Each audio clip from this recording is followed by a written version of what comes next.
What's up everyone, it's Kelly and today I've got another swatch review for you. So once again, we are trying out another new to me brand. Lately I have been trying out some brands for the first time just to see my thoughts on it and see if you guys are interested in me doing seasonal reviews of them. This time we are looking at a brand called Ella Mila. If you haven't heard of the brand before, they've been around for a while. They are vegan, meaning they do not use any animal derived ingredients. They are cruelty free, meaning they do not test their products on animals, and they're also listed as being 17 free. So they are free of 17 of the potentially harmful ingredients that are often found in nail polish. So this is a brand that you guys have told me about for a long time. I've definitely seen them around for years and I just never got around to trying them. But I picked out a bunch of colors that I thought looked pretty interesting, mostly creams, which seems to be what the majority of their polishes are. We also have a few specialty sparkly kind of finishes. So yeah, let's dive right into the review, and then afterwards I will tell you a little bit more on my thoughts on the brand as a whole, pricing, availability, all that sort of stuff. So let's do that, but just a quick reminder, this is not a collection from the brand, this is just a bunch of polishes that I picked out. So let's just get started with the review. You guys know I always use base coat underneath all of my swatches just to protect my natural nail and prevent any stains. So I wanted to try the Ella Mila Cover Your Bases base coat, and I ended up not being a fan of this. You could see it's pretty lumpy and it did not look good and it didn't dry well on my nails. So I ended up switching over to my regular Cuccio base coat for all of the swatches that you're gonna see. But moving on to the actual polishes, the first one I tried was this shade On the Runway, and as you can see, it's a really beautiful gray cream shade. It's a nice medium color. It's definitely a neutral undertone, and as you can see, it was incredibly opaque. I was really impressed with this almost one coat coverage. I did do a second coat just to get that full opacity, but it was actually really nice, very easy to use. The one thing that I noticed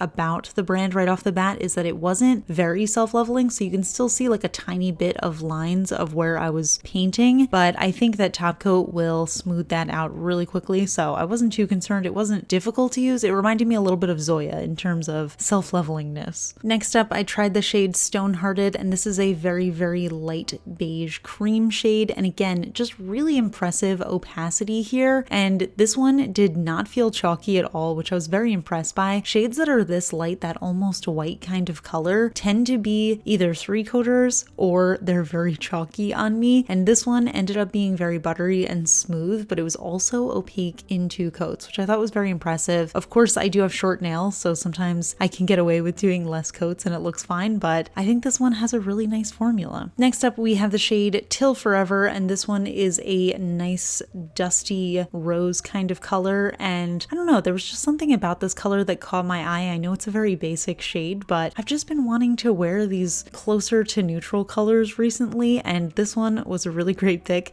Again, just very opaque. I did notice, as you can probably see in the swatches, all of the polishes dried slightly darker than they looked in the bottle, but that was totally fine. I thought the colors were really pretty. Again, very opaque formula, very smooth. The only thing was it wasn't perfectly self-leveling, so it didn't even itself out on the nail. Just something to keep in mind if you are a person who is very beginner at painting your nails, you might have a little bit of trouble with this formula. Next up, we have the shade Unwrap Me, and this is your classic cherry red. This one does have a little bit of a jelly-like formula, so it did give me really nice coverage, but it had that sort of squishy, visible nail line kind of look to it, and this one was actually really impressive to me. This one felt a lot more self-leveling than the others, so once I applied that second coat, I thought it smoothed itself out really nicely on my nail, and I didn't get any of that visible nail line, so very impressed with this. I want to say it's like a Crelly formula because it sits somewhere between being a cream and a jelly, and it did cover up that visible nail line in the second coat. Moving on to the next shade, this one is called Take Off, and this is a really warm toned purpley fuchsia kind of cream shade, and again we are back to that cream formula. This one was slightly less opaque than the others I had tried so far, and as you can see, still not particularly self-leveling, but still relatively easy to work around my nails. I ended up getting really nice coverage in two coats and I thought it looked pretty, and I think also the more you use a polish, the easier it's going to be to kind of get a nice smooth level surface. So as I was moving on with the swatches, it was getting easier and easier to work with. So sometimes I just need to like do a little practice nail before I do a full manicure just to make sure I have the style right of the polish, if that makes sense. Next up we have the shade Mauve Over,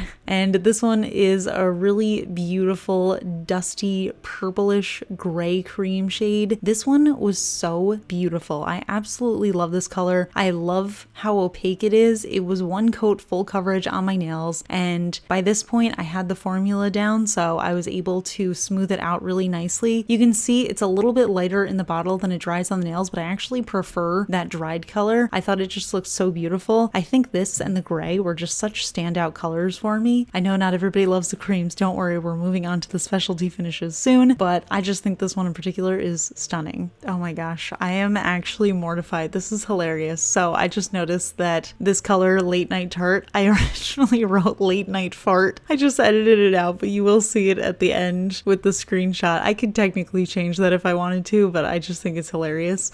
This color's actually called Late Night Tart, and this one I was really excited about. In the bottle, I think it's a really beautiful purple leaning periwinkle shade that has a soft silver shimmer running throughout, but this one ended up being super sheer. Even after 3 coats, it was still not very smooth. You could see there was a little bit of patchiness. You could see my visible nail line. Was not really impressed with this one. Don't think it would be worth doing a 4th coat, so definitely wouldn't recommend this one, even though the name is hilarious. Next up we have the shade Bags Are Packed, and we are back to that jelly formula. So this one is a little bit more of a sheer color. I don't know that I loved this one. I thought that the red was a really good formula and I really liked that jelliness to it, but this one felt a little bit less intentionally sheer and a little bit more like it was just kind of sheer on the nails. So after 2 coats, I could still see my visible nail line. I think the end result was really pretty, but in that first coat, I was just not hugely impressed with how it was applying. Again, though, with this jelly formula, it was very self-leveling, so it did feel a little bit easier to paint onto my nails. Next up, we have the shade Yacht Club, and this one is a medium turquoise cream, and I have to say, the cream finishes in this collection, even though they aren't the most self-leveling in the world, I am really impressed with the opacity, and I really like the saturation of the colors that they are. I think all of these would be really, really useful to keep around for nail art. I feel like they're probably going to be very good for stamping as well, so I'm definitely going to try that. And I just think overall they're really good. Once you get a handle on how to apply them, they're really easy to work with, and I think the payoff is just very nice. So this one was fully opaque in 2 coats. It was almost there in the first though. So this is the final shade of the cream finishes, and then we'll move on to the more exciting finishes. And this one is called Mistletoe Magic. It's a classic forest green cream, and I just love green nail polishes. I thought this one looked so eye-catching in the bottle. Even though it's such a simple color, it feels like such a classic shade. And again, very nice cream formula here, very opaque, almost there in the first coat. I did need that 2nd coat to get full coverage, but I thought it looked so beautiful on. I love how rich and bold this color is while still being sort of a basic. So I just really enjoyed it. So moving on to the other finishes, here we have a holographic glitter topper. So this one is called After Party, and it's got these bigger light pink metallic glitters in it, as well as a holographic micro glitter sparkle running throughout. So at first I wasn't sure if I would be able to build this up to full coverage, but looking at 1 coat on the nails, I realized this is definitely a topper. If you do want to make this full coverage on its own, you can always sponge it on and it'll look like how it does in the bottle, but I had a feeling that this would really excel as a topper just over a nice deep color. So I did pair it over the shade Takeoff, and oh my gosh, this color really came alive over this purple base. It's so holographic. I was very impressed with that, and it just looks so beautiful on. Next up we have the shade Black Tie Affair, and I was really intrigued by the bottle of this one, but I wasn't sure how it was going to be. So this is a black jelly base that has gold micro glitters running throughout, as well as larger silver hollow glitters. And in the first coat, it doesn't look like much much, I will admit that, but once I put on that second coat, I was so impressed with it. It ended up giving me really nice coverage. It wasn't fully black on the nails. You could still see that it was a little bit of a jelly-like formula, which I feel like you could remedy with a third coat if you want, but I do enjoy this type of finish, and I thought it looked so pretty. I loved the combination of the gold metallic glitters and the silver hollow glitters. I just think it added a little bit of fun. I also feel like you could wear this one very easily as one coat over black and just kind of wear it as a topper, and it'll give you a little bit more of a full coverage look. Next up, we have the shade Dorothy's Stilettos, and this one is a really beautiful deep red shimmer that has a gold micro glitter, and maybe even smaller than a micro glitter, running throughout, and there's also a little bit of a red flake in there. Very, very subtle, very soft, but when it catches the light, it is absolutely gorgeous. This is such a beautiful Christmassy color for me, but I feel like it's also very deep and vampy, and you can just wear it anytime. And you can see those little bits that are just sparkling in the light look so gorgeous. And then the final shade that I tried was this color Pure, and this one is a sheer creamy pink color. I do have to say, I really appreciate that they are very upfront about it being a sheer. It does say sheer on the bottle, but I just really love these sort of your nails but better kind of colors that are very sheer, perfect for a French manicure or just for brightening up your nail if you want to look like you don't have anything on. I thought it looked beautiful in one coat. I still think it looks beautiful in two coats. Definitely going to be using this for some sheer nail art, and definitely going to be using this for a French manicure. So here are all of the shades that I tried together, and you can see what colors that I tend to stray towards. I feel like all of my random haul swatch and reviews always tend to be these kind of colors, but these were just the ones that really caught my eye. And I do think that overall I have a very positive impression of the brand from these colors. I loved their cream formula for being so opaque. Like I said, it wasn't very self-leveling, but it wasn't chalky. It wasn't difficult to use. It was just not as creamy and buttery as some other brands that I've tried, but I do think it's absolutely worth it for the amount of opacity they have. I also actually really enjoyed those bottom four polishes with that sort of specialty finish, the sparkle and the shimmer and those kind of stuff. I really want to try more of those kind of finishes from them because I thought they really excelled at doing those as well. I do think that that jelly formula is a bit hit or miss, but overall still a pretty positive impression. So those are the swatches, and I have to say it was definitely an interesting experience trying them for the first time. Overall, I think they have a nice formula. It's very opaque, so it's really easy to get good application. I do think that even if you're a little bit sloppy with these, top coat is going to even it out, but just something to keep in mind. I also feel like my opinion of the lack of self-levelingness is because of the brush. It is a round skinny brush, which as you guys probably know, I'm not a huge fan of overall. I definitely prefer a wide flat brush, and I think it makes application a little bit easier, but I know a lot of you do prefer a round skinny brush, but it also has a longer than average brush size. So I do think that that made application a little bit easier for me, but I still would have preferred a wide flat brush.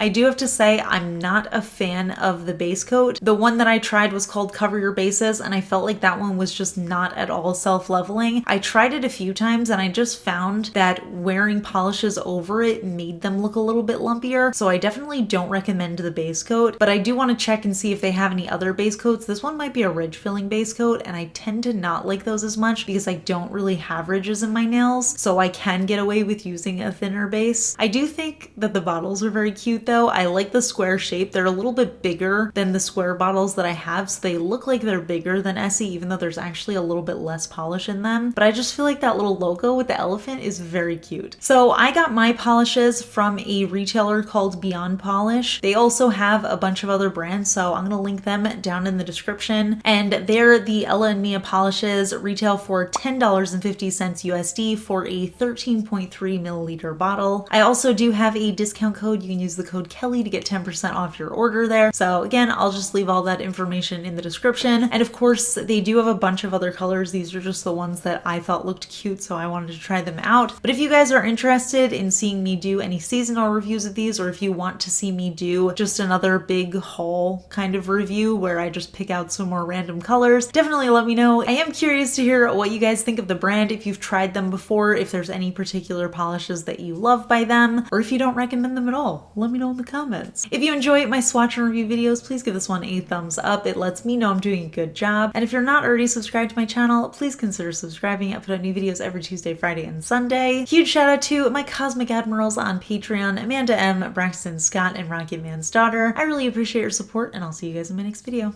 Bye. Today's fun fact question comes from Patreon supporter Laurel S, and Laurel wants to know, what is your favorite chip and dip combo? One type of chip, one type of dip, or mix of multiple dips? I can't say that I've actually ever done a multiple dip situation. Here's the thing, I actually don't really do dip with my chips anymore because I don't eat dairy anymore and most dips are very dairy filled. But before my non-dairy days, there was actually this one particular type of dip that I made all the time, and it was honestly the most delicious thing ever. Basically, it was a layer of cream cheese on the bottom and then a layer of chili, which I would just use canned chili, but it would also be good if you homemade chili, and then a giant layer of melted cheese. And I used to eat those with those scoops so that I could get a lot of the dip in there. And let me tell you, that was the most delicious chip and dip combination I think I've ever had in my lifetime. Absolutely delicious. I haven't had it in years because I did stop eating dairy. Dairy just unfortunately does not agree with me, but I just feel like I've never had anything that compares to that. I wonder if I should try to make a non-dairy version of that, but I feel like I also haven't found a cream cheese that really tastes like cream cheese to me. But I have found a lot of really good non-dairy cheeses, so at least I have that part covered and I can still eat chili. Wow, I haven't thought about that dip in a really long time, but now that I'm thinking about it, that is really what I need to do right now, is to just find a good cream cheese that's non-dairy and make that, because that is a good combo. That's a very good combo. If you guys have any vegan dip recommendations, let me know in the comments, or if you want to share any fun recipes, also let me know. And I'll see you guys in the next video. Bye!